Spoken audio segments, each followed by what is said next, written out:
المحية والإكرام على سيدنا ومولانا ومولى الثقلين جد الحسن والحسين بالقاسم مصطفى محمد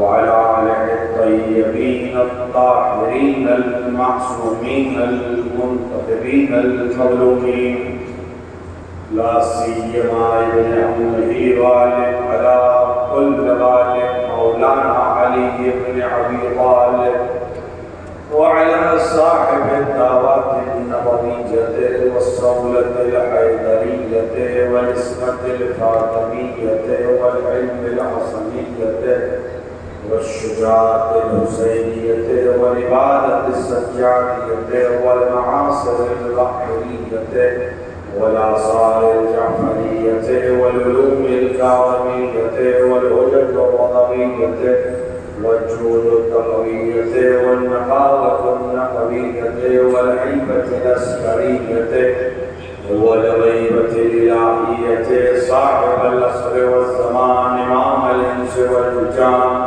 الحجة القائم المنتظر المعبدي ولعنة الله على أعدائهم أجمعين من يوم ظلمهم إلى لقاء يوم الدين وبعد يوم الدين. أما بعد فقد قال أبو عبد الله الحسين في وصيته لأخيه إنما خرجت لطلب الإصلاح في أمة جدي أريد أن أمر بالمعروف وأنهى عن المنكر وأسير بسيرة جدي وأبي علي بن أبي طالب صلوات محمد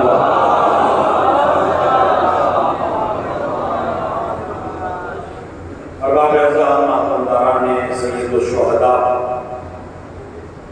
امام حسین کے وصیت نامے کا وہ جملہ جو آپ نے اپنے بھائی محمد حنفیہ کو تحریر کر کے مدینہ منورہ میں دیا، جس میں آپ نے اپنے اس عروج کو، مدینے سے نکلنے کے علم کو، مدینے سے نکلنے کے اسباب کو، اپنے مقصد کو، اپنے طریقہ کار کو بیان کرتے ہوئے یہ واضح کر دیا کہ حسین کا مقصد صرف اور صرف امت جد کی اصلاح ہے.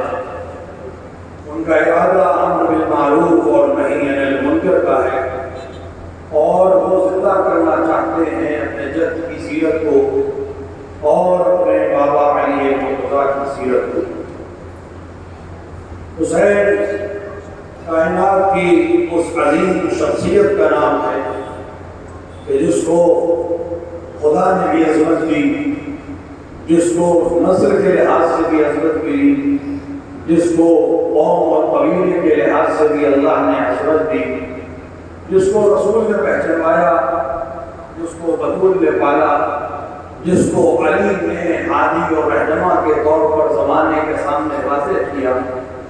حسین اس عظیم شخصیت کا نام ہے جس نے قرآن کو عملی جامہ پہنایا، جس نے صبر و استقامت کو دنیا کے سامنے عملی کر کے دکھایا کہ جو اللہ کی راہ میں ہوتے ہیں، جو اللہ کے سامنے سب کو جھکا دیتے ہیں، وہ طاقتوں سے نہیں ڈرتے، وہ ہتھیاروں سے نہیں ڈرتے، وہ بادشاہوں کی دولت سے نہیں گھبراتے ہیں، وہ اپنے سر کو اللہ کے سامنے جھکا دینے کے بعد پوری انسانیت کو یہ پیغام دیتے ہیں کہ ظالم کتنا بھی مضبوط کیوں نہ ہو، اس کے خزانے کتنے ہی وسیع کیوں نہ ہو، تم اللہ کے ہو جانے کے بعد تمہیں گھبرانے کی ضرورت نہیں ہے، تمہیں ڈرنے کی ضرورت نہیں ہے، تمہیں چپ رہنے کی ضرورت نہیں ہے، بلکہ جہاں بھی حق کو طلب کیا جائے وہاں تمہارے اندر یہ جرأت ہونی چاہیے کہ تم کھڑے ہو کر حق کا ساتھ دے سکو اور ظالم کے منہ پر کھڑے ہو کر کہہ سکو تم غلط ہو اور تمہیں مظلوم کی حمایت کرنا ہے.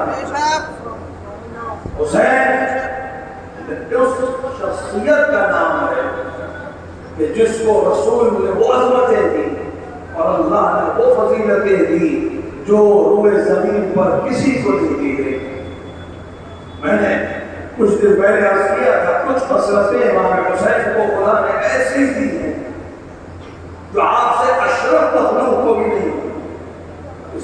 شک نہیں ہے کہ رسول اکرم کائنات کی افضل ترین مخلوق ہے.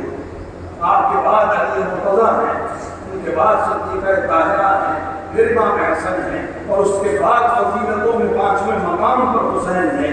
لیکن اس کے باوجود کچھ چیزیں امام حسین کو خداوند عالم نے ایسی دیں جو کسی کو نہیں. آپ کی قبر کی مٹی کو خاک شفا قرار دیا، کسی کی قبر کی مٹی خاک شفا نہیں ہے، چاہے وہ کتنا ہی عظیم المرتبہ ہو. خاک شفا صرف حسین کی قبر کی مٹی ہے. آپ کی زیارت کو مومن کی علامت بیان کیا گیا. ہر امام کی زیارت مستحب ہے، ہر معصوم کی زیارت عظمت ہے، لیکن کوئی زیارت مومن کی علامت بن کر سامنے نہیں پیش کی گئی. لیکن حسین کی زیارت علامت مومن ہے. آپ کی 40 خاصیت ہے، صرف حسین ہے جس کی 40 معصوم نے بنائی اور معصوم نے حکم دیا کہ 40 حسین پر حسین کی زیارت کرو. کسی دوسرے معصوم کے لیے نہ معصوم نے 40 بنائی نہ 40 کی زیارت کا حکم دیا. یہ عظمت ہے جو حسین ابن علی کو دی گئی. آپ ہی کی نسل میں امامت کو رکھا گیا کہ رہتی دنیا تک اب یہ امامت کا سلسلہ، یہ حجتوں کا سلسلہ، یہ ہادیوں کا سلسلہ، یہ مہدیوں کا سلسلہ آپ ہی کی نسل میں قائم رہے گا. یہ وہ عظمتیں ہیں جو خداوند عالم نے حسین کو دی. اور رسول نے جب جب موقع میسر ہوا، جس طرح بھی ہوا، لوگوں کو حسین کی عظمت بیان کی. مشہور ہے یہ واقعہ کہ رسول ممبر پہ تشریف فرما تھے، اصحاب کا مجمع تھا. ننھا شہزادہ اپنی کم سنی میں مسجد میں داخل ہوا، پاک یا بیر ابا کے دامن میں پھنسا اور قریب تھا کہ حسین زمین پر گر جائیں.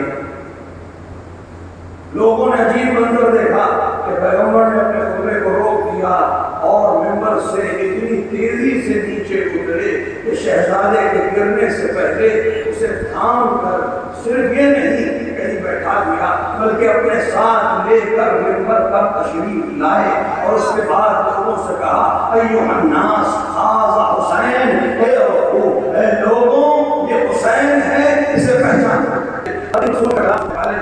ہر دن رسول کی خطبوں کو سننے والے تھے، رسول سے دین دینے والے تھے. یہ حسین کو بھی پہچانتے تھے، یہ رسول کو بھی پہچانتے تھے. لیکن رسول کیوں کہہ رہے ہیں اے لوگوں اسے پہچانو یہ حسین ہے؟ دیکھیں کتابوں میں اقوال نقل ہوتے ہیں، لہجہ نقل نہیں ہوتا. ہم تک جو بات پہنچتی ہے وہ کسی بھی طرح سے کہی گئی ہو ہم نہیں سمجھ سکتے کہنے والے کا لہجہ کیا تھا. شاید رسول صرف یہ نہیں بتا رہے تھے کہ یہ حسین ہے، کیونکہ سب جانتے تھے کہ یہ حسین ہے. رسول شاید یہ کہنا چاہتے تھے اس حسین کو پہچانو کہ یہ حسین ہے، یعنی حسین کو انفرادیت کے ساتھ پہچانو. اب تک تم حسین کو میرے نواسے کی حیثیت سے پہچانتے ہو، علی کے بیٹے کی حیثیت سے پہچانتے ہو، زہرا کے لال کی حیثیت سے پہچانتے ہو. نہیں، اسے حسین کی حیثیت سے پہچانو. یہی حسین ہے جو مجھے بھی زندہ رکھے گا، دین کو بھی زندہ رکھے گا، اسلام کو بھی زندہ رکھے گا.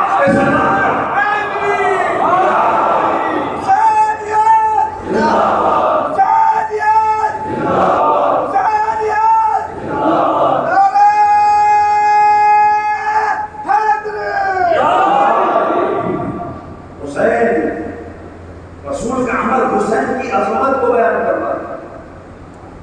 رسول ممبر پہ جب ہیں تو کیا کر رہے ہوں گے؟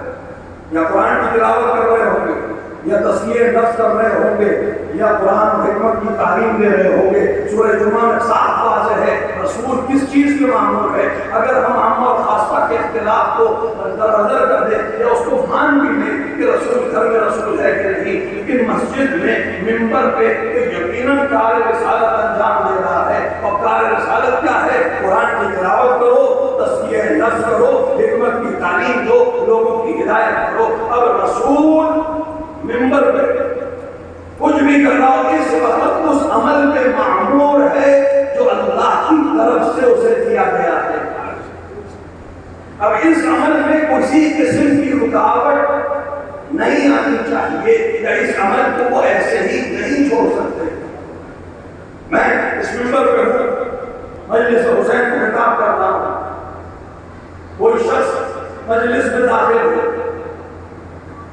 کوئی شخصیت علم کے لحاظ سے، عہدے کے لحاظ سے، مرتبے کے لحاظ سے داخل ہو، تو میں حد سے حد کیا کروں گا، اس کے لیے سلوات پڑھوا دوں گا، اس کو آگے آنے کی دعوت دوں گا، اس کو ایک بزم دے دوں گا، لیکن میں اپنے تقریر کو یا منبر کو چھوڑ کر اس کے لیے نہیں اتروں گا، کیونکہ وہ کسی بھی مقام پر ہو، ابھی اس مقام سے اوپر نہیں ہے۔ جب مجھ جیسا ایک ادنا حقیق یہ جانتا ہے کہ منبر سے کسی کے لیے نہیں اترا جاتا، تو کیا رسول کو نہیں معلوم تھا کہ میں قرآن پڑھ رہا ہوں، اس وقت نہ اتروں، ابھی حکمت بیان کر رہا ہوں، اس وقت نہ اتروں؟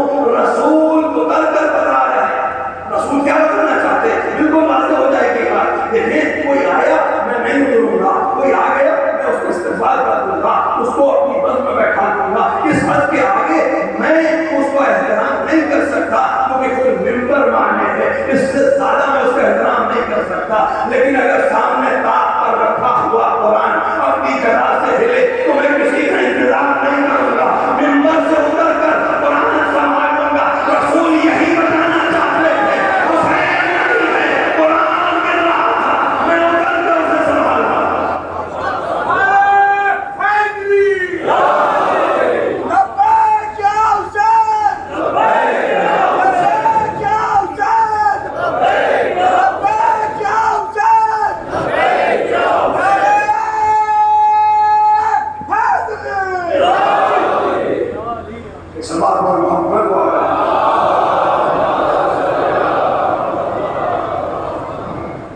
رسول کا عمل عظمت حسین کو بیان کرتا ہے۔ رسول جس کام کے لیے معمور ہے اس کو نہیں چھوڑ سکتے، اس کام کو کسی کے لیے نہیں روک سکتے، لیکن رسول کا منبر سے خطبے دیتے دیتے اترنا، حسین کو آغوش میں لینا، حسین کو منبر پر لے جانا، حسین کا تعارف کرانا، اس بات کا ہمارے لیے اشارہ ہے کہ اگر عقل رکھتے ہو، اگر فہم رکھتے ہو، اگر رسول کی عظمت کو سمجھتے ہو، رسول کی کلام اور تعلیم کو سمجھتے ہو، رسول کی سنت کو سمجھتے ہو، تو سمجھ جاؤ رسول اتر کر صرف نواسے کو نہیں لا رہے ہیں، رسول ہادی کو پہچانوا رہے ہیں۔ یہی قرآن کی تعلیم ہے، یہی حکمت ہے، یہی بات ہے۔ اگر قرآن سمجھنا ہے حسین کو پہچان لو، اگر حکمت جاننا ہے حسین کو پہچان لو، تزکیہ نفس چاہتے ہو حسین کو پہچان لو، رسول کی سنت پر چلنا چاہتے ہو حسین کو پہچان لو، حسین کو جان لو۔ اور حسین کو جان کر اور حسین کو پہچان کر حسین کی عظمت نہیں بڑھاؤ گے، اپنی پہچان کراؤ گے۔ حسین ہمارا محتاج نہیں ہے، ہم حسین کے محتاج ہیں۔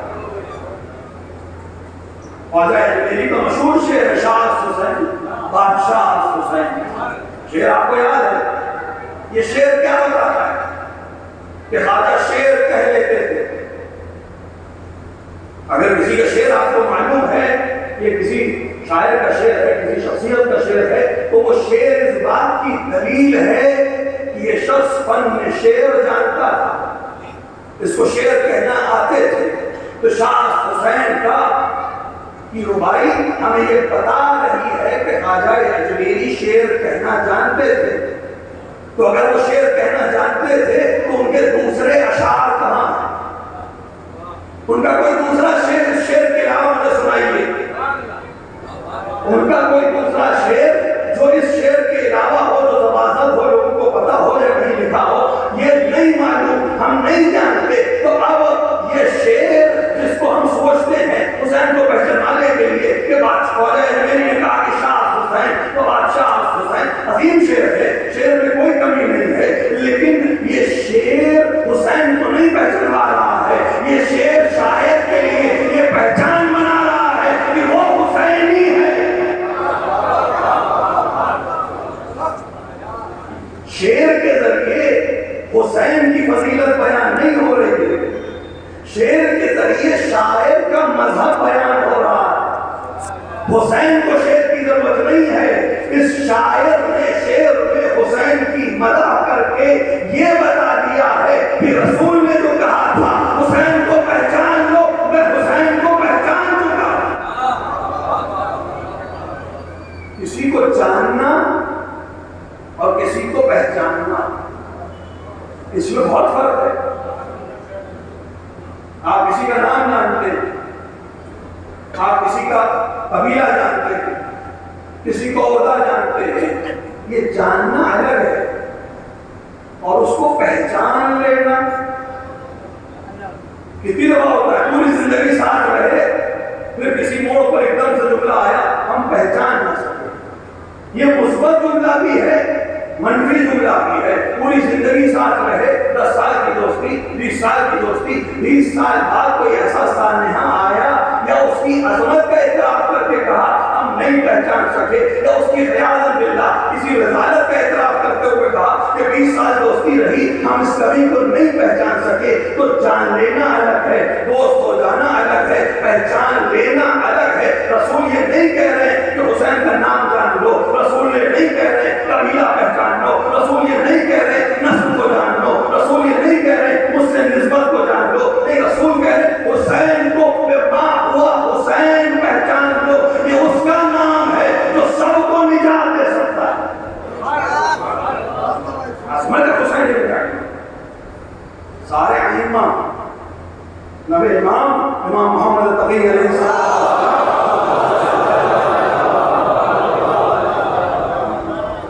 مریض ہوئے،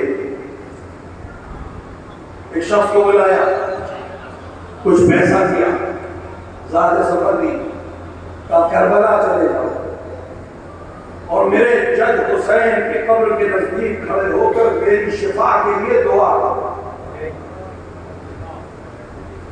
امام نے حجت خدا، اس کے ذہن میں یہ سوال آیا کہ یہ تو خود امام ہیں، یہ تو خود حجت خدا ہیں، ان کے کہنے سے خدا سب کو شفا دے سکتا ہے، آخر یہ کیوں کسی کو کربلا بھیج رہے ہیں اور کربلا میں حسین کے وسیلے سے دعا کرنے کو کہہ رہے ہیں؟ ظاہر ہے امام ہے، دلوں کے حوال کو جانتا ہے، ذہن میں آنے والے خیالوں کو جانتا ہے۔ ایک بات خطاب کیا کہ تو یہی سوچ رہا ہے کہ میں امام ہوں، میں حجت ہوں، اس دور کا سارا مدار میری آنکھوں میں ہے، لیکن پھر میں تجھے کیوں کربلا بھیج رہا ہوں، طلب شفا کے لیے کیوں بھیج رہا ہوں؟ تو سن لے، وہ خدا یہ پسند کرتا ہے کہ ہم بھی اس کے سلسلے میں حسین کے وسیلے سے دعا کیا۔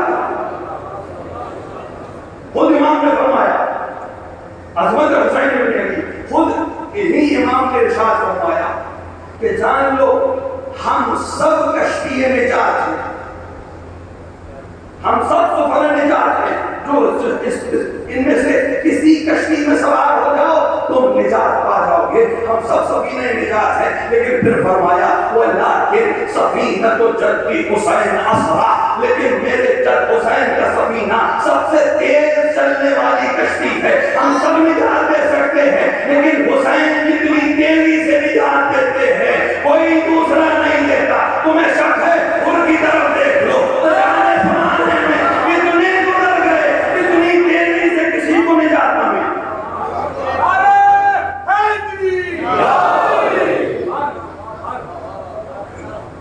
آپ تصور کریں جو شب تک بلکہ اذان فجر تک اس حصے میں ہے، ظہر سے پہلے وہ شہداء کی فہرست میں ہے، جس کی پوری عمر خلاف میں گزر گئی ہو، جس کی پوری عمر ظلم کے ساتھ میں گزر گئی ہو، نہ جانے کتنی غلطیاں کی ہوں گی، نہ جانے کتنی خطائیں کی ہوں گی، نہ جانے کتنے ظالموں کا ساتھ دے کر ظلم کیا ہوگا، لیکن ایک بار وہ سمجھ گیا کہ اگر کوئی نجات دلا سکتا ہے، اگر کوئی مجھے بچا سکتا ہے، وہ شب میں یہی تو کہہ رہا تھا کہ میں جنگ سے نہیں گھبرا رہا ہوں، میں اپنے آپ کو جنت اور جہنم کے درمیان دیکھ رہا ہوں۔ اس کی سمجھ میں آ گیا کہ اگر کوئی مجھے بچا سکتا ہے ان تمام ظلموں کے ساتھ، ان تمام ستم کے ساتھ، اگر کوئی بچا سکتا ہے تو وہ حسین بن علی کی ذات ہے۔ ہاتھوں کو جوڑ کر حسین کے سامنے آیا اور اور حسین نے ثابت کر دیا وہ کریم ابن کریم ہے، ہادی ابن ہادی ہے، رحیم ابن رحیم ہے۔ ایک بار سینے سے لگا کر کہا اے وہ کیا کرتا ہے، کہیں دوست بھی قدموں میں آتے ہیں، اللہ اللہ حسین تم پر ہمارے لاکھوں کروڑوں سلام۔ تم نے دشمن کو سینے سے لگا کر بتا دیا کہ اگر حسینی بننا چاہتے ہو تو دشمن کو سینے سے لگانے کی جرأت پیدا کرنی پڑی۔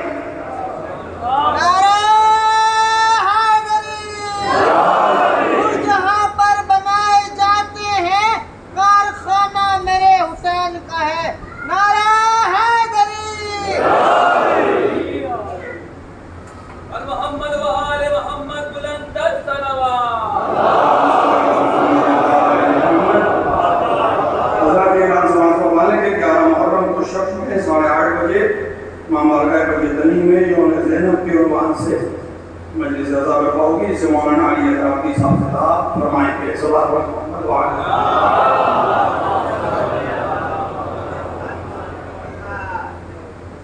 حسین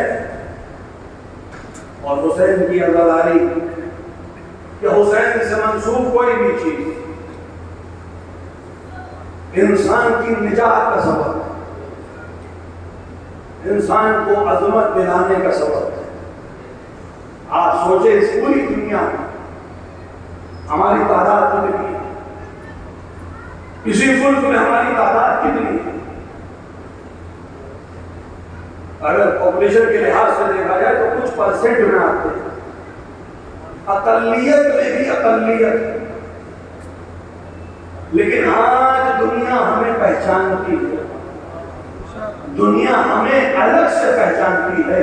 اتنے بڑے ملک میں جو دنیا کے سب سے زیادہ آبادی والے ملک ہے، اس میں آپ کا پرسنٹ کے لحاظ سے کوئی بہت بڑا رتبہ نہیں ہے، آپ اقلیت میں بھی اقلیت ہیں۔ اتنی اکثریت میں بھی آپ اقلیت میں رہتے ہوئے بھی پہچانے جا رہے ہیں۔ آپ کس طرح سے پہچانے جا رہے ہیں؟ آپ کس کے عنوان سے پہچانے جا رہے ہیں؟ دولت آپ کی پہچان نہیں ہے، عہدہ آپ کا پہچان نہیں ہے، منصب آپ کا پہچان نہیں ہے۔ صرف ایک چیز ہے جو آپ کو دوسروں سے الگ کرتی ہے۔ نہیں جاننے والا بھی ایک بات پوچھتا ہے کیا حسین والے کو سینے پہ اس کو بھی ہاتھ پڑوا دیتے ہیں کہ ہماری پہچان یہی ماتم ہے، ہماری پہچان یہی عزاداری ہے، ہماری پہچان یہی ذکر حسین بن علی ہے۔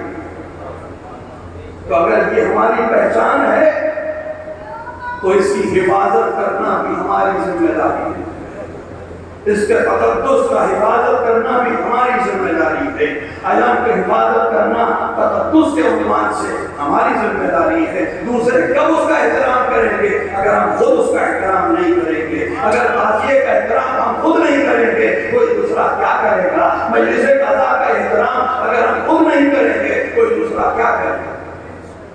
حسین ہر آن درس دے رہے ہیں، پوری کربلا درسگاہ، یہ مجلسیں اسی درسگاہ کا ایک امتداد ہیں، اسی درسگاہ کی ایک چھوٹی سی شکل ہے جہاں چاہنے والے جمع ہو جائیں، حسین کا ذکر ہو، اصحاب حسین کا ذکر ہو، کردار حسین بیان ہو، سیرت حسین بیان ہو، شجاعت حسین بیان ہو، کرم حسین بیان ہو۔ لیکن یہ اس لیے صرف نہیں ہے کہ ہم سنیں اور چلے جائیں، نہیں، اس لیے ہے کہ ایک حسین کو ابھی آنا ہے۔ اگر اس حسین کے لشکر میں شامل ہونا ہے تو یہ تقریریں سن کے گھر نہیں جانا ہے، خود کو تیار کرنا ہے۔ کبھی مسلم ابن اوسجا بننا ہے، کبھی حر بننا ہے، کبھی حبیب ابن مراحل بننا ہے۔ یہ کردار اسی لیے رکھے گئے۔ ہم میں سے کوئی اس لائق نہیں ہے کہ ہو بن سکے، ہم میں سے کوئی اس لائق نہیں ہے کہ حبیب بن سکے۔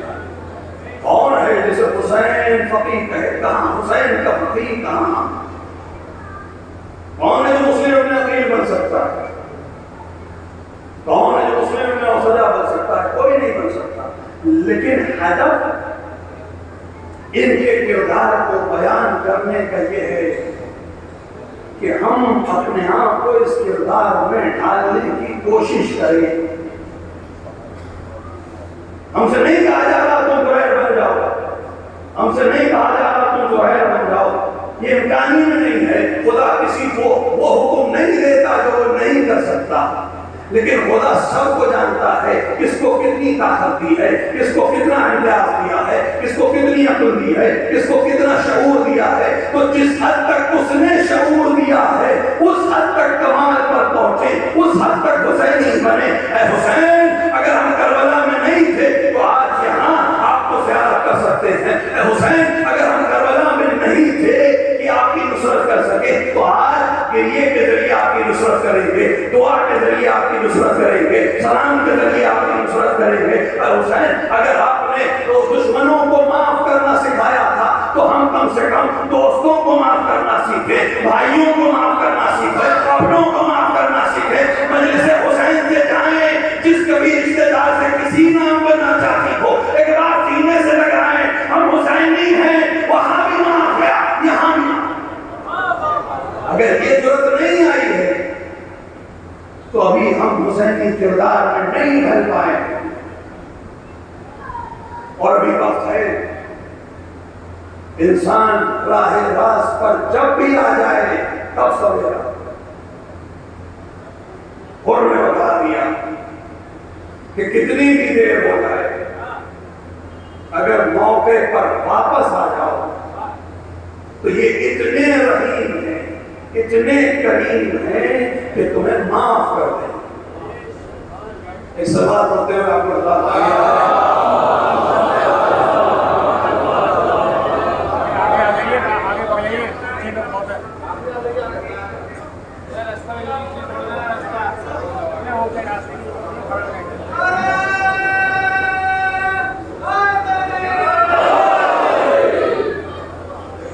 اور صلوات میں محمد و علی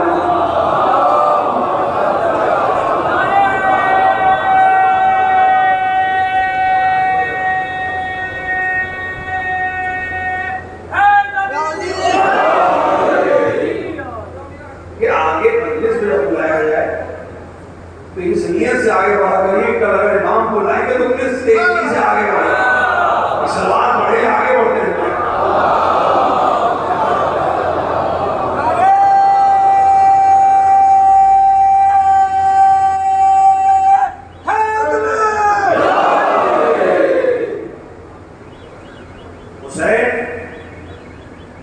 ذات کا نام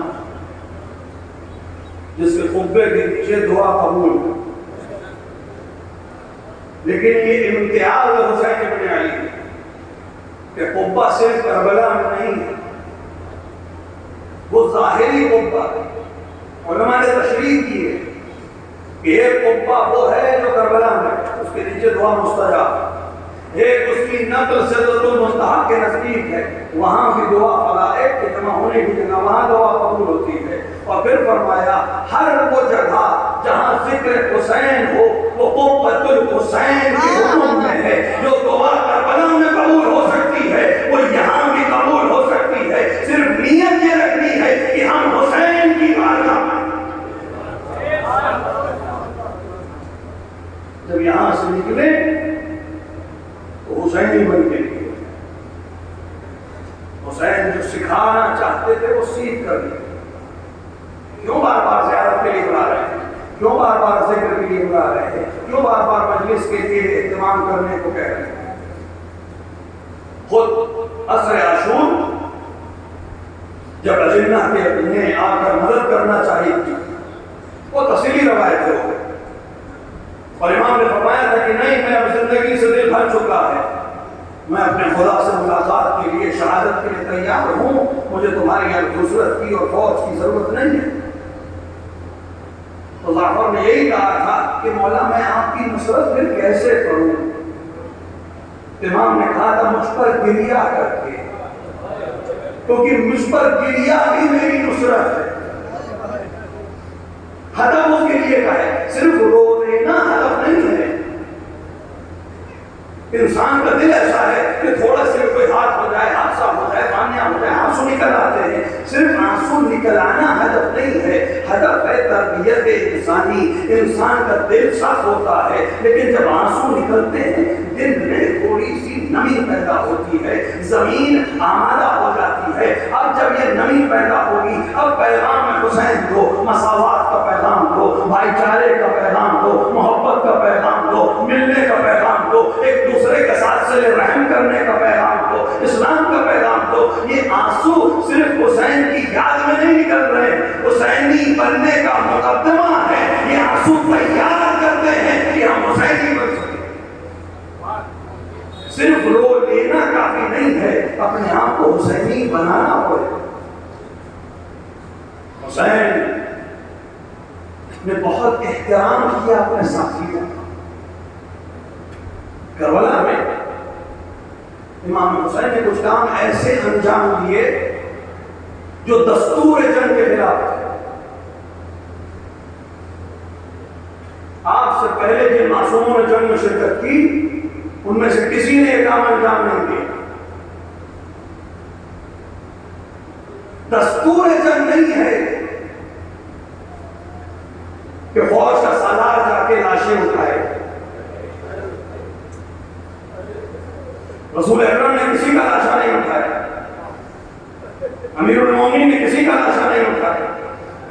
امام حسن نے 2 یا 3 جنگوں میں شرکت کی ہے، کسی کا لاشا نہیں اٹھایا۔ لیکن کربلا میں جو بھی گرتا سب سے پہلے حسین پہنچتے تھے۔ یہ خاصیت ہے حسین اور کربلا۔ آپ تصور کریں اس شہید کے اوپر کتنا بڑا کرم ہے کہ اس کی بالین پر حسین بیٹھے۔ جنگ میں دستور دے دیے جاتے ہیں، حکم صادر کر دیا جاتا ہے۔ اگر کوئی شہید ہوتا ہے، کوئی بہرحال جنگ ہے، ایک شہادت ہوگی، کوئی شہید گرے گا، کوئی گھوڑے سے گرے گا، کسی سے کہہ دیا جائے گا جاؤ لاشیں اٹھا لاؤ۔ عام طور سے لاشیں ویسے بھی اتمام میں جنگ کے بعد اٹھائی جاتی ہیں، لیکن حسین جانتے تھے جنگ کے خاتمے کے بعد کیا ہونے والا ہے۔ سب کچھ برداشت کر لیا، لیکن اپنے تن پہ خرید لیا۔ میری لاش پامال ہوگی، ہو جانے دو، لیکن میرے اصحاب کی لاشیں پامال نہ ہو۔ ایک ایک لاشیں کو حسین نے خیمے میں جمع کرتے رہے۔ حسین چاہتے تھے میرے شہیدوں کا احترام باقی رہے۔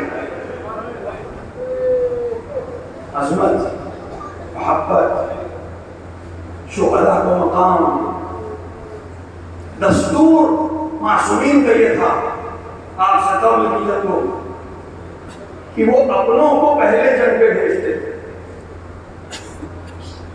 رسول اکرم اپنے سگے رشتے داروں کو پہلے جنگ پہ بھیجتے تھے، اصحاب کو بعد میں بھیجتے تھے۔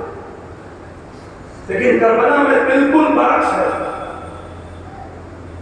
اور آنے والوں میں سب سے آخر میں آیا ہے، جانے والوں میں سب سے پہلے گئے۔ کیونکہ وجہ یہ ہے کہ کربلا میں حالات ایسے ہو گئے ہیں کہ موت آسان ہے، زندگی سخت ہے۔ جو جتنی جلدی موت سے گلے لگ جائے گا اس کے لیے اتنی جلدی آسانی ہو جائے گی۔ لہذا اپنے جو جتنا نزدیک تھا اس کو دیر میں بھیجا، جو جتنا دور تھا اس کو پہلے بھیجا۔ کیونکہ جب لشکر کم ہے، ایک ایک شہید سے لشکر کی تعداد اور کم ہوگی۔ شہداء کی حالت کیا ہے کربلا میں؟ گرمی، پیاس، جنگ، تھوڑی سی رمضان میں روزہ رکھتے ہیں، سحری کھا کے روزہ رکھتے ہیں، دوپہر ہوتے ہوتے جسم جواب دینے لگتا۔ 3 دن کی بھوک، 3 دن کی پیاس، کوئی سہارا نہیں، کوئی آرام نہیں، اور اس میں جنگ۔ بعض علماء نے تشریح کی ہے کہ شہداء کربلا پر پیاس اس حد تک غالب تھی کہ آنکھوں کے سامنے دھواں تھا، نظر نہیں آ رہا، جلد پھٹ رہی تھی جسم کی۔ ہوتا ہے کہ سب خشکی ہو جائے کون پھٹنے لگتے۔ شہداء کربلا کے جسم میں اتنی خشکی آ گئی تھی کہ جسم کی جلد پھٹ رہی تھی۔ وہاں حسین اپنے اصحاب کو پہلے بھیج رہے، اور کیا کہنا اصحاب کا، جب تک کوئی ایک بھی باقی تھا بنی ہاشم پہ آنچ نہیں آئی۔ کیا کہنا اصحاب کا، جو گرتا تھا وہ دوسرے سے مال کی وصیت نہیں کرتا تھا، گھر کی وصیت نہیں کرتا تھا، جو گرتا تھا اسی کا میں حسین، میں تمہیں حسین کی وصیت کرتا ہوں، میں تمہیں حسین کی وصیت کرتا ہوں، جب تک رمق میں رمق باقی رہے حسین کی حمایت کرنا،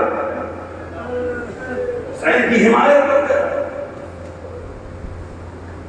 یہاں تک کہ ظہر کے کچھ دیر بعد اصحاب تمام اب حسین کے گود کے پالے میدان میں جا رہے ہیں، جنہیں حسین نے گودیوں میں کھلایا اب وہ حسین کی نصرت کے لیے میدان میں جا رہے ہیں، کبھی جعفر کی اولاد، کبھی عقیل کی اولاد، کبھی بہن کے بیٹے، کبھی بھائی کے بیٹے، کبھی بھائیوں کے لاشیں، آپ تصور کریں، اور اس پورے عمر میں حسین نے کسی کو شریک نہیں کیا ہے سوائے ابوالفضل عباس کے، کسی نے کار حسین میں کربلا میں شرکت نہیں کی سوائے ابوالفضل عباس کے، کہ اگر میں شہیدوں کا لاشا اٹھاؤں گا تم بھی اٹھانا، میں انصار کا لاشا اٹھاؤں گا تم بھی اٹھانا، میں گود کے بالوں کا لاشا اٹھاؤں گا تم بھی اٹھانا، میں بھانجے بھتیجوں کا لاشا اٹھاؤں گا تم بھی اٹھانا، میں بھائیوں کے لاشے اٹھاؤں گا تم بھی اٹھانا۔ کسی محلے میں خدا نہ خاصتا ایک لاشا اٹھ جائے، ایک جنازہ اٹھ جائے، پورے محلے پہ کیا کیفیت ہو جاتی ہے، علاقے پہ کیا کیفیت ہو جاتی ہے، سوچئے ایک گھر میں 70 لاشیں اٹھا دی حسین لاشوں پہ لاشیں اٹھا بیٹے پہ رو چکے، آپ تصور کریں حسین کے زبان سے نکلا جملہ مغالطہ نہیں ہو سکتا، صرف جذبات کا جملہ نہیں ہو سکتا، حقیقت کا جملہ ہے کیونکہ حجت خدا ہے۔ اگر حسین کہہ رہے ہیں دنیا بعد کلفا، اے بیٹا تمہارے بعد زندگانی پہ خاک ہے، اگر حسین کہہ رہے ہیں کفرا ظہری میری کمر ٹوٹ گئی، کیفیت سوچیں حسین کی، بیٹے کے جانے سے بینائی جا چکی ہے، بھائی کے جانے سے کمر ٹوٹ چکی ہے، جملہ سنیے حسین کا جملہ، حسین نے ایک بار صحرائے کربلا میں آسمان کی طرف دیکھا، فرمایا خدا بہت سخت ہے، خدایا بہت سخت ہے، خدایا بہت سخت ہے، لیکن اطمینان یہ ہے کہ تو دیکھ رہا ہے، میں تیرے لیے عمل کر رہا ہوں۔ پورے کربلا میں حسین کا کوئی ساتھی نہیں، حسین ایک ناقے پہ سوار تھا، حجت تمام تھی، تم جو میں سے جو پہچانتا ہے پہچانتا ہے، جو نہیں پہچانتا پہچان لے، میں حسین ابن علی، اگر اب بھی تم میرے قتل سے باز آؤ تو میں ضمانت لیتا ہوں میں تمہاری شفاعت کروں۔ علی اکبر قتل ہو چکے، عباس قتل ہو چکے، اون محمد قتل ہو چکے، قاسم فامان ہو چکے، اصحاب قتل ہو چکے، لیکن تم میرے قتل سے باز آ جاؤ میں شفاعت کو تیار ہوں، لیکن قوم ہلا کر رہی ہے، قوم شور مچا رہی ہے، امام نے جملہ دیا تمہارے شکم والے حرام سے بھرے ہیں لہذا تو میرے لیے آواز سنائی نہیں دیتے۔ حسین دوبارہ گھوڑے پہ سوار میدان میں گئے، اور ایک بار حسین نے اپنی مظلومیت کو زمانے کے سامنے واضح کر دیا، فرمایا حل من ناصر ینصرنا، ہے کوئی جو میری مدد کر، حل من ضابط یضب عن حرم رسول اللہ، ہے کوئی جو رسول کے حرم کی عبادت کرے۔ کہہ رہا ہے کربلا میں حسین کا جملہ گونجا، دشمنوں میں ہلا ہوا، خیموں میں گریا، غیرت حسینی برداشت نہ کر سکی، ایک بار گھوڑے کو پھر سے اڑ لگا کر خیمے کے نزدیک آئے، اے زینب اے ام کلثوم ابھی حسین زندہ ہے، میری زندگی میں یہ آواز گریا ہونے کا کیا سبب ہے؟ دشمن شماتت کرے گا، دشمن مذاق اڑائے گا، میری زندگی میں گریا نہ کرو۔ ایک بار آواز آئی، اے مر جائے، آپ کی سزائے استغاثہ میں اتنا درد تھا کہ وہ بچہ جو کروٹ بھی نہیں بدل پا رہا تھا اس نے خود کو گرا لیا۔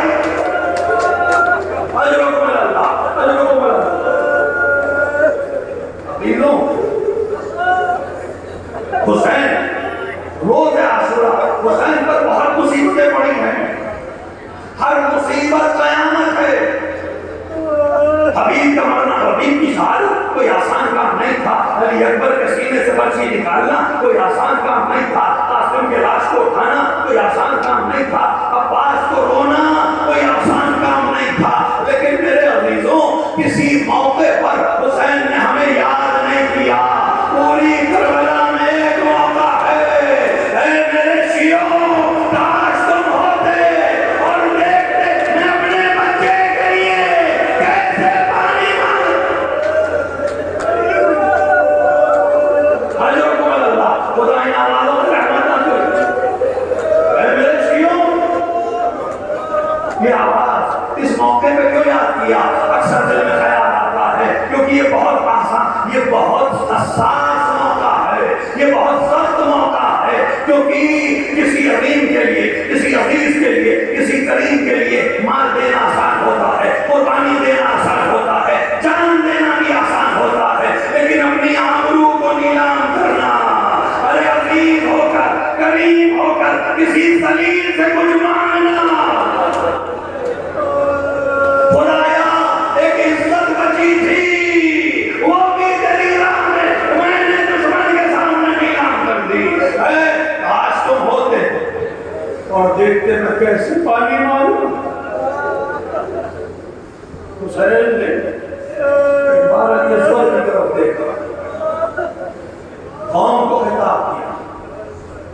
اے قوم صفاکار، اگر تمہارے نزدیک میں نے کوئی گناہ کیا، میں نے کوئی خطا کی ہے، تو اس بچے کا تو کوئی قصور نہیں. ایک جو ہے آپ اسے پلا دو. دشمن میں خاموشی ہے. حسین نے ایک دوسرا جملہ کہا، اگر تمہیں یہ لگتا ہے کہ اس کے بہانے میں پانی پی لوں گا تو اس کو میں زمین پر لٹائے دیتا ہوں. آؤ تم اپنے ہاتھ سے پانی پلا لو. تصور کرے کربلا کا پانا، وہ گرمی کے اگر دانا ڈال دیا جائے تو بھول جائے. اس پر ایک چشمہ ہے کو لٹایا، دشمن میں ڈھولا لیکن کوئی جواب دینے کو تیار نہیں. حسین نے ایک بار علی اصغر کو اپنے آغوش اٹھے سے دیا اور ایک جملہ کہا، اے حجت خدا کے بیٹے، تم بھی جو اللہ کی حجت ہو، اس قوم پر حجت کو تمام کر دو. ارے ننھے ننھی ہونٹ تھوڑے سے کھلے، ایک زبان باہر نکلی، بچے نے زبان کو پھرانا شروع کیا. بچے کی زبان پھرانا سے فوجوں میں تلاطم مچ گیا. کوئی کہتا ہے پانی پلا دو، کوئی کہتا ہے پانی دے دو. ہمیں حسین سے مطلب ہے بچے نے کیا خطا کی ہے. بشر صاحب نے منظر بدلتے دیکھا. ایک بار کا اینا ہرملا، اینا ہرملا، ہرملا کہاں ہے، ہرملا کہاں ہے. ہرملا کو بلایا گیا. ہرملا سے کہا، کیا تجھے علی اصغر کے گلے کی سفیدی نہیں دکھائی؟ کیا تجھے علی اصغر کے گلے کی سفیدی نہیں دکھائی دیتی؟ عرب میں کچھ ہتھیار ایسے تھے جن کا استعمال جنگوں میں منع تھا. وہ صرف شکار کے لیے استعمال ہوتے تھے، وحشی جانوروں کو مہار کرنے کے لیے استعمال ہوتے تھے. انسانی جنگوں میں ان کا استعمال منع تھا. لیکن کربلا میں سب توڑا جا چکا ہے، ساری روایتیں توڑی جا سکی ہیں، سب کچھ ختم کیا جا چکا ہے، انسانیت کو پامال کیا جا چکا ہے. ایک بار ہرملا آگے بڑھا، ایک 3 پھل کا تیر چلے کمان پر چڑھایا. یہ تیر ایسا تھا جو وحشی جانوروں میں مارا جاتا تھا. تصور کرے علی اصغر کا جسم 3 پھل کا تیر ایک بار ہوا میں سنسنایا.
حسین خیمے تک پہنچے.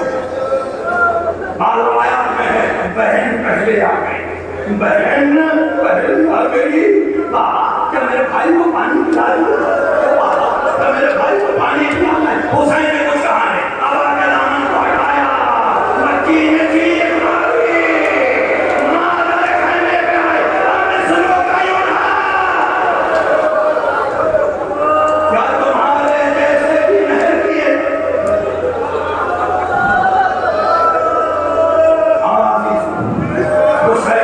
حسین نے آخری شہادت بھی پیش کر دی. اب کوئی نہیں. ایک بار حسین العابدین کے خیمے میں گئے. بیٹے کو بشیر سے جگایا. امام نے آنکھوں کو کھولا. ایک بار باپ کو غور سے دیکھا.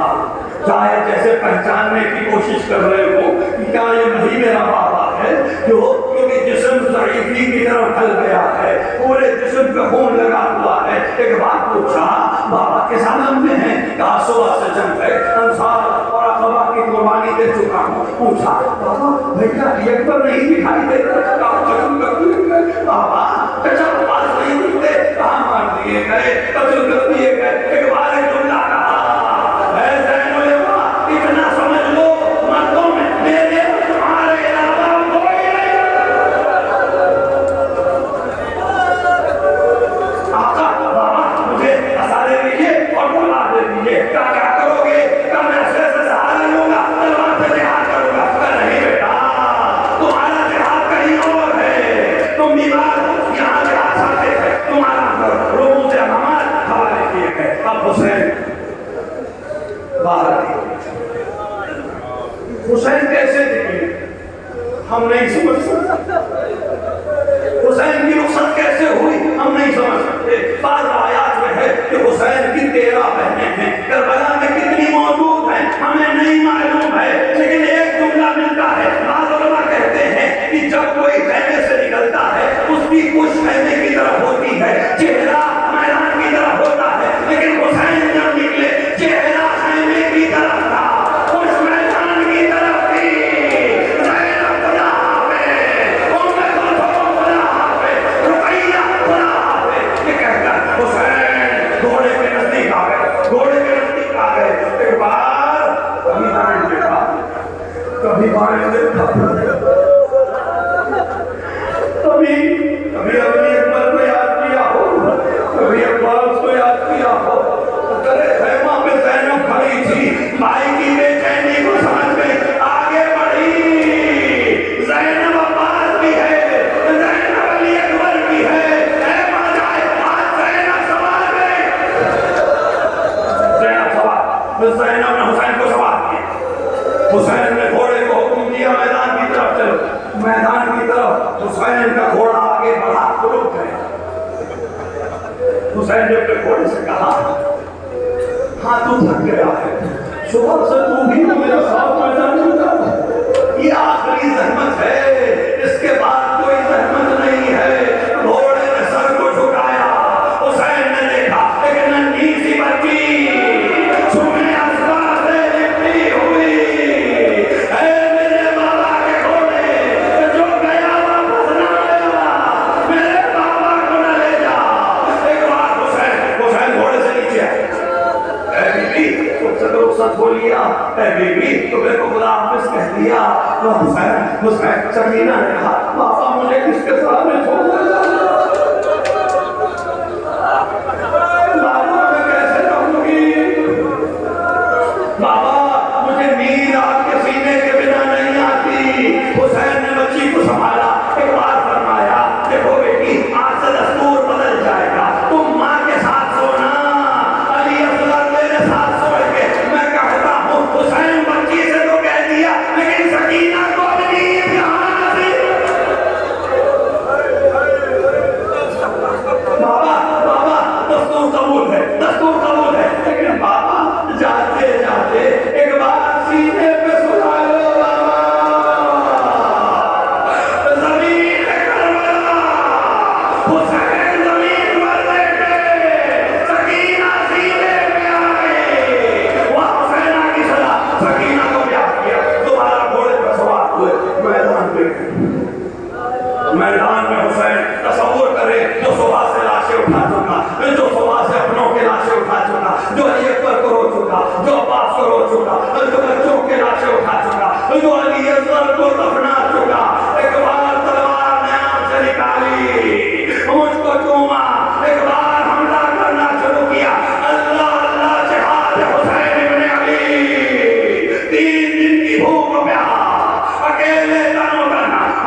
نزدیک پہنچے. عباس میری جنگ دیکھنے کا شوق تھا, دیکھو میں جنگ کر رہا ہوں. عباس آؤ ڈالے کے مارو, حسین جنگ کر رہا. کبھی جنگ کرتے کرتے علی اکبر کو خطاب کیا, علی اکبر ماما کی جنگ دیکھنے کا شوق تھا, آؤ دیکھو تمہارا بابا کیسے جنگ کر رہا ہے. الحفیظ علماء کی سلام ہے, فاتح خیبر کا بیٹا تلوار چلا رہا ہے, ہر طرف سے کشتے گر رہے ہیں. الحفیظ علماء کی سلام ہے. اجر کو اللہ کچھ سایہ محسوس ہوا, آسمان کی طرف دیکھا, بچپن سے کھلانے والا ملک جبرائیل پر پھیلا ہے. اے حسین آپ کی نصرت کے لیے 1000 فرشتوں کے ساتھ معمور ہو. حسین نے کہا تمہاری نصرت نہیں چاہیے, آج میں لکھائے الہی کے لیے تیار ہوں. جبرائیل چلے گئے, حسین جنگ کرتے رہے. اکیلا سوار, ہزاروں کا لشکر. بعض روایات ہیں 5000 کمانڈروں کو حکم دیا, ایک ہدف ہے. حسین آپ تصور کریں 5000 کمانیں توڑتی تھیں, سارے تیر حسین کی طرف دوڑتے تھے, حسین کی دموں کو روکتے. جسم اقدس پر تیر اتنے لگے تھے کہ دکھائی نہیں دے رہا تھا, لیکن حسین جنگ کر رہے تھے. کبھی نیزوں کو روکتے تھے, کبھی تلواروں کو روکتے تھے, کبھی دشمنوں کو قتل کرتے تھے. سانس لینے کے لیے بھی اگر حسین روکتے تھے, ہزاروں تیر جس میں اقدس پہ حسین. لیکن اللہ جہاد حسین کو ہمارا سلام اجر نہیں. جنت سے بیٹھے علی ایک بار داد دیتے ہوں, فاتح خیبر میں ہوں, بدر حنین کی جنگیں میں نے جیتی, لیکن میرا حسین کس شان سے جنگ کر رہا ہے. میں نے کبھی پیاس میں جنگ نہیں کی, میں نے کبھی بھوک میں جنگ نہیں کی. میرا حسین حسین لڑتے جا رہے ہیں. دشمنوں نے ایک بار پھر سازش کی, حسین ایسے نہ روکیں گے, حسین کو ایسے نہیں روکا جا سکتا. مل کر حملہ کرو, مل کر حملہ کرو. روایت کہتی ہے ایک کسی نے پتھر اٹھایا اور حسین کی پیشانی میں مارا, پیشانی کی ہڈی ٹوٹ گئی. حسین نے ہاتھ اٹھا کر ہوا سے پیشانی کا خون پوچھنا چاہا, ہاتھ اٹھنا تھا, سینہ نمایاں ہوا, ایک تیر پھل کا تیر حسین کے سینے پہ روانہ کیا گیا. تیر مجھ سے باہر ہے. حسین نے تیر کو دیکھا, تیر کی گہرائی کا اندازہ کیا, سمجھ گئے اگر باہر کھینچوں گا زیادہ تکلیف ہوگی. تصور کریں حسین ہاتھ پیچھے لے گئے, پیچھے سے تیر کھینچا, ایک خمارہ باہر آیا جیسے کرنالے سے خون نکلتا ہو. حسین پر کشی آئی, ایک نیزہ چبویا گیا. اب حسین سمجھ نہیں پا رہے, حسین نہیں رک نہیں پا رہے. ایک کیفیت پڑھنا چاہتا ہوں, معذور مذاکرین پڑھتے ہیں. حسین جب گھوڑے پہ ڈگمگا رہے تھے, حسین جب گھوڑے پہ ڈگمگا رہے تھے, کبھی ادھر کبھی ادھر, ادھر گرے ادھر گرے, ادھر گرے ادھر گرے. آج اس کی تشریح کی ہے, دشمن ہر طرف سے پھیر چکا تھا. حسین جب ادھر کرنا چاہتے تھے, لوگ نیزہ چبوتے تھے. حسین جو ادھر کی طرف جاتے تھے, لوگ نیزہ چبوتے.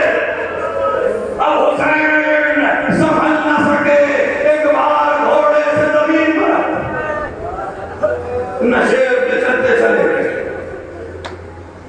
دشت میں سناٹا سا ہوا, دشمنوں میں تھوڑا سا اطمینان ہوا, لیکن ابھی بھی کسی میں جرأت نہیں ہے کہ حسین کے نزدیک جائے. کسی کو یہ ہمت نہیں ہے کہ حسین کے نزدیک جائے. آپس میں 4 سوار آگے بڑھے, 4 قاتل حسین کے نزدیک پہنچے. چاروں ایک دوسرے سے سوال کر رہے ہیں, حسین میں نمک باقی ہے یا روح نکل گئی, حسین زندہ ہے یا شہادت واقع ہو گئی. لوگ اب کوئی کہتا ہے حسین زندہ ہے, کوئی کہتا ہے روح نکل گئی. شبر نے آگے بڑھ کر کہا میں ابھی معلوم کرتا ہوں حسین زندہ ہے کہ نہیں. ایک بار بلند